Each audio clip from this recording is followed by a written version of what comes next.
everyone. Thanks for joining us for this session. My name is Jenna Slotin. I am from the Secretariat of an initiative called the Global Partnership for Sustainable Development Data. Apologies for the mouthful.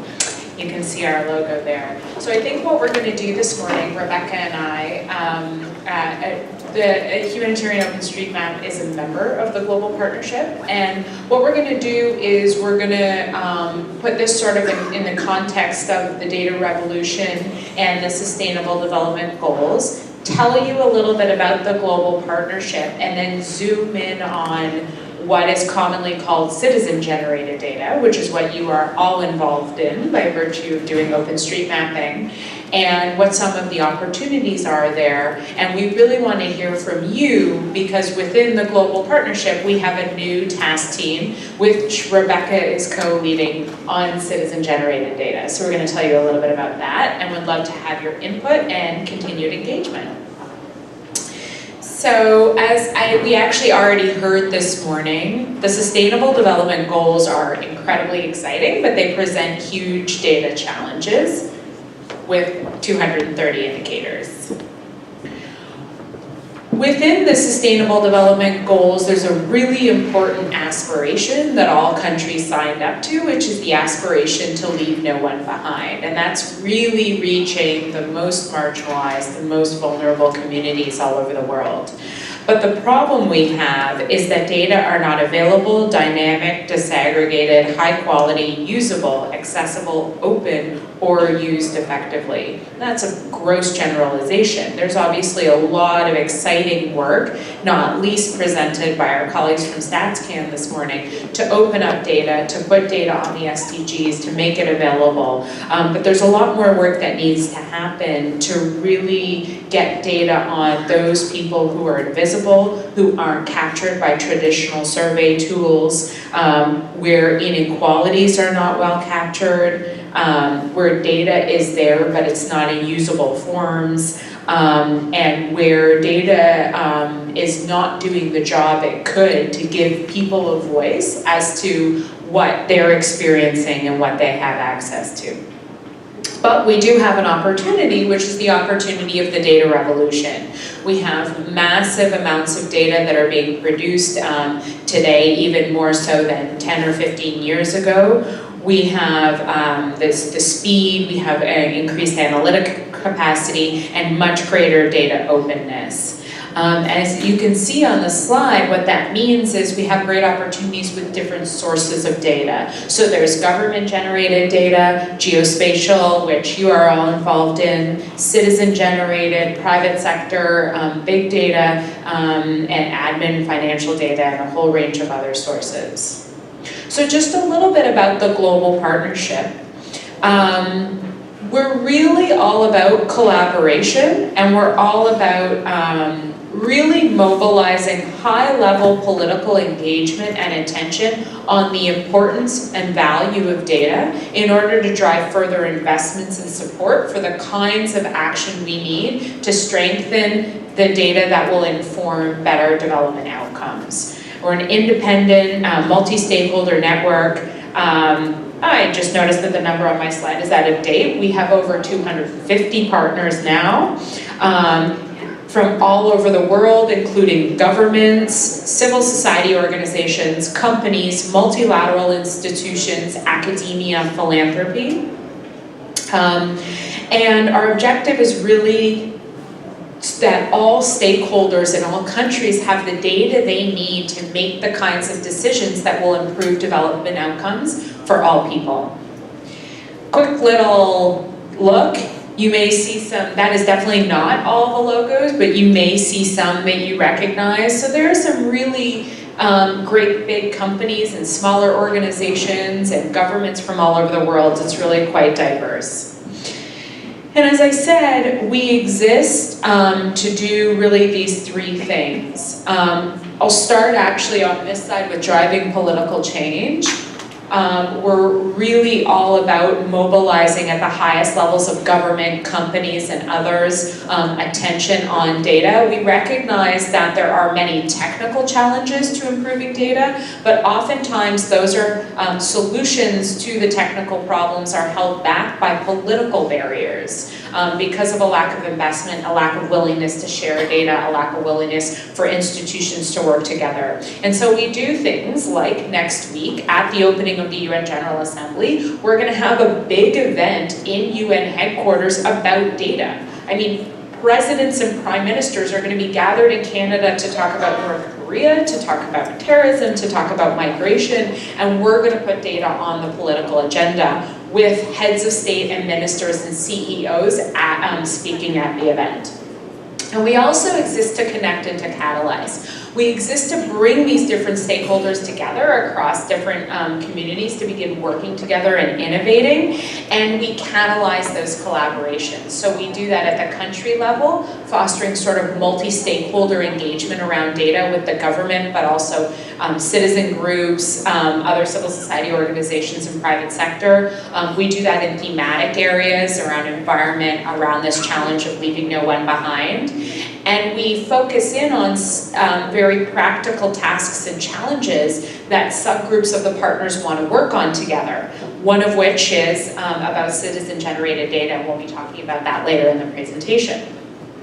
So just to give you a sense, going forward, what we're going to be doing in the coming year and years is we have 7 countries that we're working with already. We're going to deepen our engagement with those countries and add some others.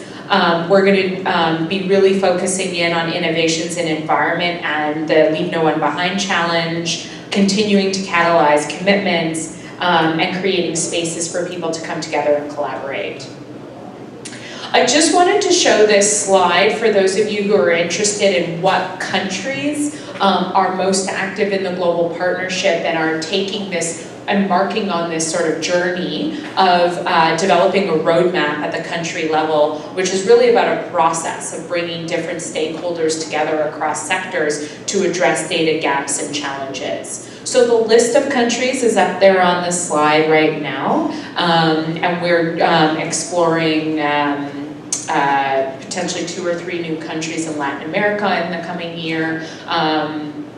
And later in 2018, likely more countries in Asia.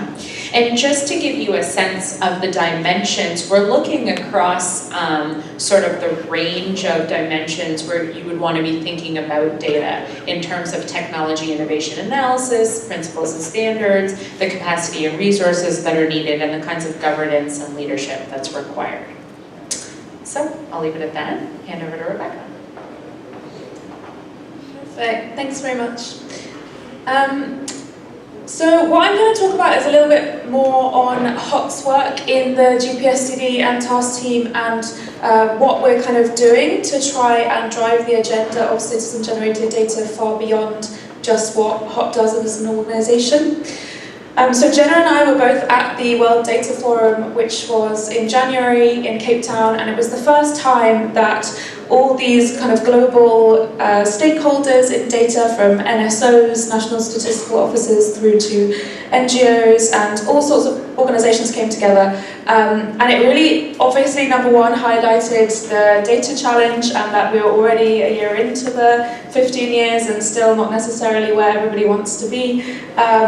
And also really highlighted that citizen-generated data was one of the few opportunities to close those gaps. And we have a lot of organizations with very promising experience in silo. And what we didn't have was any kind of big group to actually try and look across all of those sectors and across all of those projects and say, these are some kind of industry standard methodologies and recommendations. And I mean, HOT was guilty of that as well. We go and we can say, you know, we have really great success engaging local government to do these things in this place, but that's not necessarily something that another organization or a different type of stakeholder could pick up and really understand. So the point of the work was to categorize and share these experiences across a lot of different organizations in order to make something that was a little bit more kind of relevant globally and at a greater scale. So just to kind of recap on citizen-generated data, what is it? It's kind of this, there's a few different definitions, but the most commonly used is data created by or collected from individuals as part of a specific initiative which aims to have a social impact. So obviously all the work that HOT does and Missing Maps does would fall under that, because that's people who are making data that they believe is going to have a certain purpose. And then there's a lot of other kind of things which come in this too. So iPayAbribe.com is an Indian initiative where people basically are encouraged to log on and say if they did or did not get asked to give a bribe for any government service. There's obviously a huge range of examples. But why is citizen-generated data important? The key things that citizen-generated data can give you is coverage at a scale that is perhaps much quicker and easier to get than something like a census or a cluster survey, which is going to take kind of longer periods of time to create, and you get kind of punctuated timeframes. You get that data, you can't kind of do that quickly. Breadth.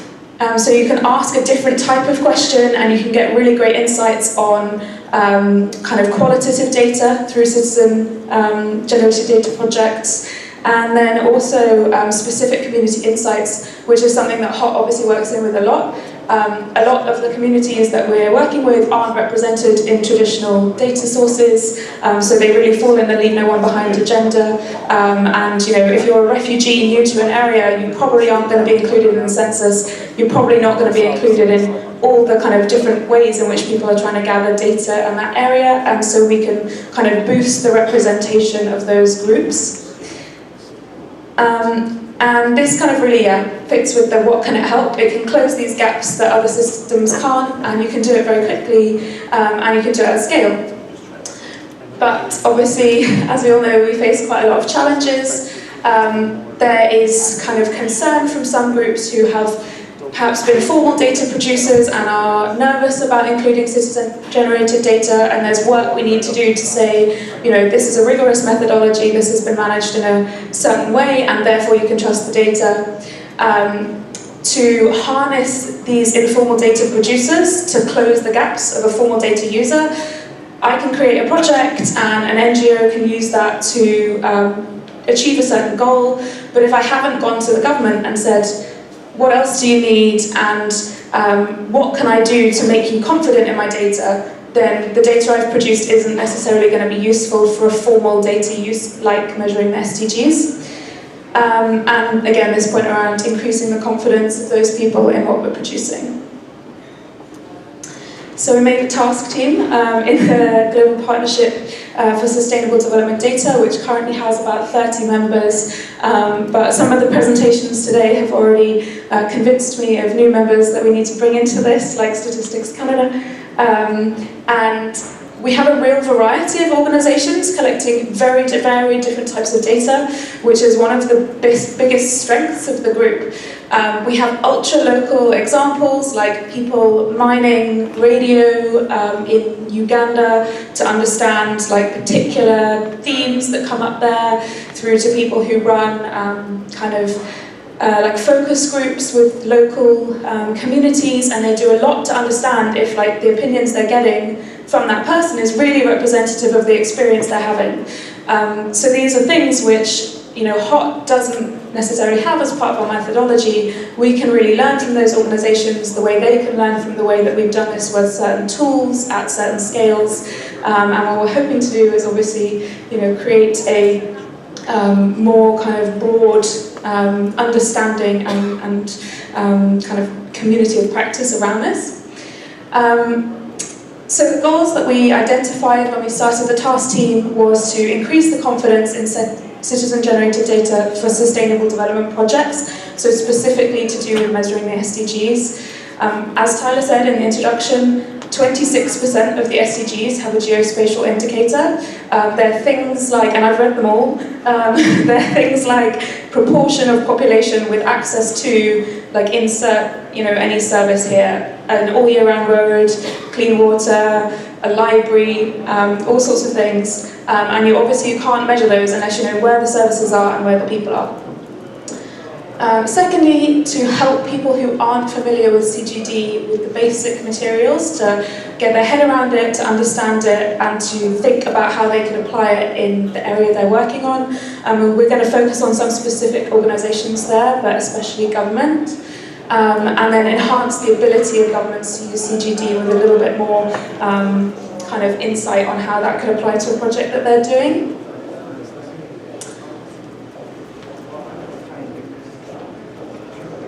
We have a backup method. And obviously our aims: share experiences across the sector and stop doing this in silos, individuals, and then reaching a certain point and saying, it's kind of frustrating, we can't go any further. Create guidelines and methodology and recommendations, and identify promising examples of approaches and methodologies to categorise and share, some of which we're obviously very lucky to have in the room, like Tanzania Development Trust's work is a really amazing example of how OSM and open data and citizen-generated data and empowerment has a really local impact. But we'd also love to include lots of other kind of examples, case studies, and so please get involved. The Citizen-Generated Data Task Team is very young and still kind of accepting new members. So I think, should we do questions now, or should we? Let's do some questions now and then the other team take over. So there was a few things that we actually wanted to pose to the group and see if people have thoughts on, and then we also are happy to take any questions ourselves. But the things we're particularly interested to hear is any experiences of projects like this with government, if people have seen any breakdown in the communication there that they might be able to share, and any kind of validation methods that they use for that. So we do have another mic. If anyone has any points on this or questions.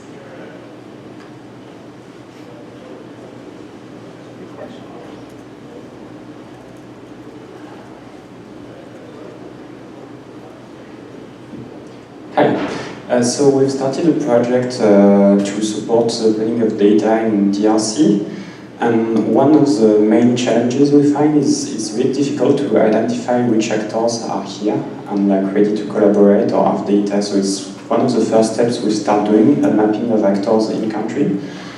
And I was wondering if the global partnership has an idea how to do that systematically, so that when someone arrives in the country, they can directly find the proper actors.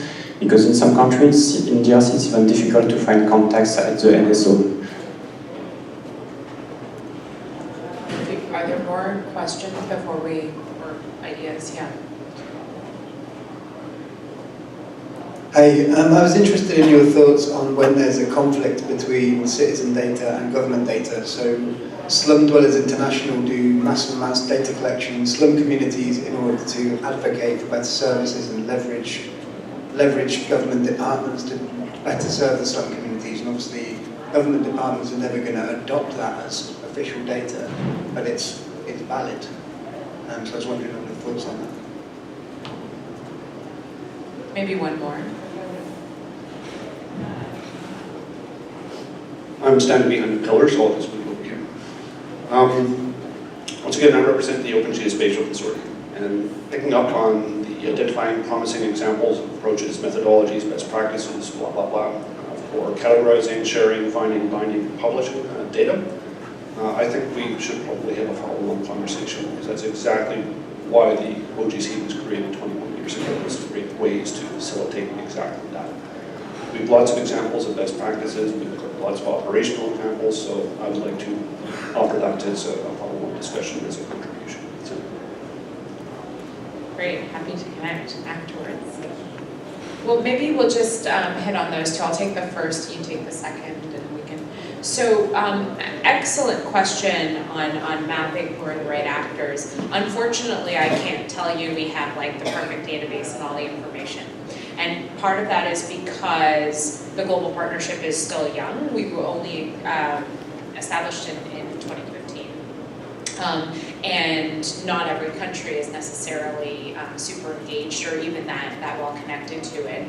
And so the short answer is no, but I think one thing we may be able to do and could follow up on this after is look at the database of partners we do have and say, if you're interested in DRC or in another country, and cross-reference that and say, well, here are the partners who we do know of that are active in that country, whether they're exactly the partners you need to be working with for your particular project, but they may help you connect to others if you're new to an environment. Because if they've joined the Global Partnership for Sustainable Development Data, they're broadly interested in connecting with others and working across silos on strengthening data systems for sustainable development. And so that would be a good place to start, I guess.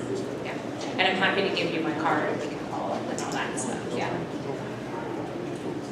Yeah, you touched, Pete, on a question which is actually really critical for the group. So one aspect is like how to get a government to use citizen-generated data where data doesn't exist already. And then the second is if there's a government source and then there's a citizen-generated data source and they conflict, what do you do about it? So we have engaged some people in the task team, Open Data Watch, who specifically work on this type of issue, and also Clinton Health through Missing Maps have a lot of experience of like how do you compare OSM data with census data and historical community boundary data and kind of create the best version of the truth. A lot of the work that we are kind of currently envisioning through the team is about how to combine those data sources, not about how to say that one is better than the other.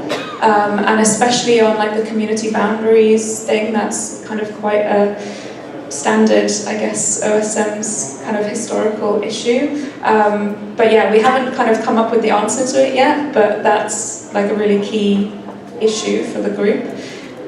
So yeah, and then the final point on OGC involvement would be great. And maybe just one point to add on the situation where, say, a government source and a citizen-generated source conflict is that I at least could say anecdotally, we have situations where that started as a tension and evolved over time to a collaboration where the particular government ministry saw a value in improving their data source where there was a challenge. So one of the classic examples of that is Map Kibera, which is a sort of citizen-generated data initiative in a neighborhood of Nairobi where they started with mapping schools. And basically the information that they generated was just so completely different from what the Ministry of Education had. And initially it was really a problematic political issue, but it evolved over time through good advocacy. And I think one of the things we would want to do is sort of document that. How do you confront those challenges? How do you deal with them?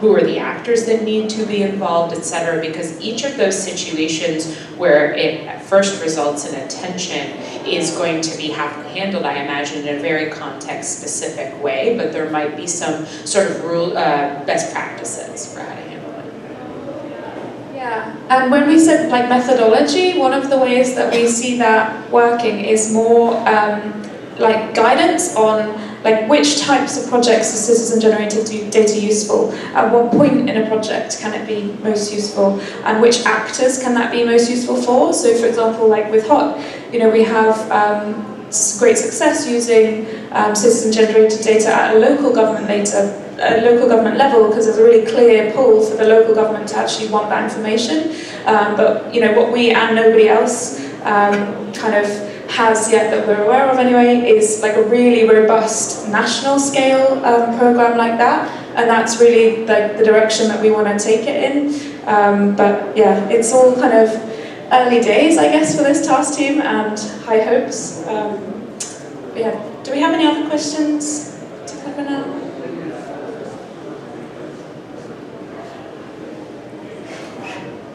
I just want to add there that in saying how do you resolve tensions with government? It sounds like you're assuming government is like one actor, which is often not the case. There's a lot of ministries and agencies which also have contradicting responsibilities, objectives, etc. So it can be, for example, what we've been having in Slum in Tanzania, that one ministry is fully aboard with making more use of open data and working with citizen-generated data, while another one, say Ministry of Lands, is very opposed because they have their own database which they know and trust and prefer to use over other data sources, and it really takes indeed a lot of advocacy and also more, say, policy from the top down of government to really be investing in open data, methodologies and sources to start resolving those conflicts. Maybe another question just to pose is, thinking about what Rebecca was saying about what we're trying to do with this task team, are there ideas, guidance, best practices that you would find most useful? So we'd welcome that input, definitely. But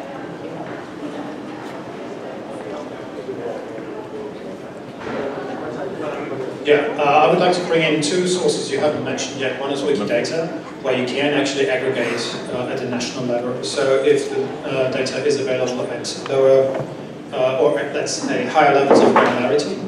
And the other one is the European Citizen Science Association, who have come up with a set of 10 principles for citizen science. Not specific about data, but they're now discussing as to whether making citizen science projects data fair, in the sense of the FAIR principle, should be an 11th principle, which is right there at the intersection of what you're talking about. And they also have a working group on open science, which I think would fit in very well here.